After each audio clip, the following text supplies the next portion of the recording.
फुलंब्री येथील एका तरुणाला टेलिग्राम ॲपवर काही तासामध्ये पैसे दुप्पट करून देतो अशी एक जाहिरात आली होती। ती सदरची जाहिरात ही टेलिग्रामच्या चॅनलवर जाऊन अनोळखी व्यक्तींच्या सदरचा फिर्यादी या संपर्कात आला व दाम दुप्पटच्या आमिषाला बळी पडला आणि सायबर भामट्याने त्याला एक टास्क दिलं होतं।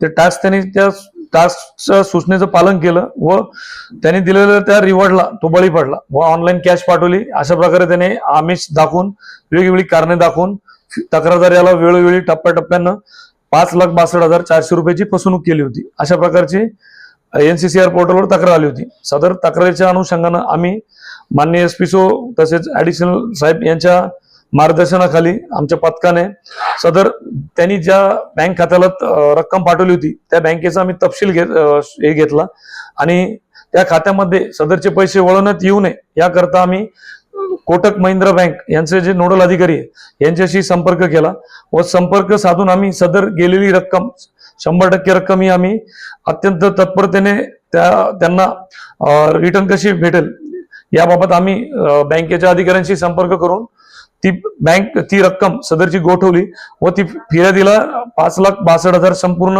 ही परत मिळवून दिली। त्याबद्दल त्यांनी पोलिसांचे आभार देखील मानले। तरी माझी सर्व नागरिकांना ही विनंती आहे की येणाऱ्या काळामध्ये सायबर गुन्ह्याच्या घटनांमध्ये मोठी वाढ होत आहे। त्या अनुषंगाने आपण ऑनलाईन फसवणूक असतील, आर्थिक घोटाळे असतील किंवा वेगवेगळे ऍप्स असतील किंवा APK फाईल्स असतील, डिजिटल अरेस्ट असेल किंवा फसवणुकीचे काही ईमेल्स असतील तर याच्यामध्ये आपण बळी न पडता आपल्याला जे हे काही लिंक आली किंवा काही आलं तर त्याची आपण पहिले खातरदारी करावी। कारण अशा प्रकारे आमिषाला जाऊन अशा प्रकारचं आपलं आर्थिक नुकसान होऊ शकतं।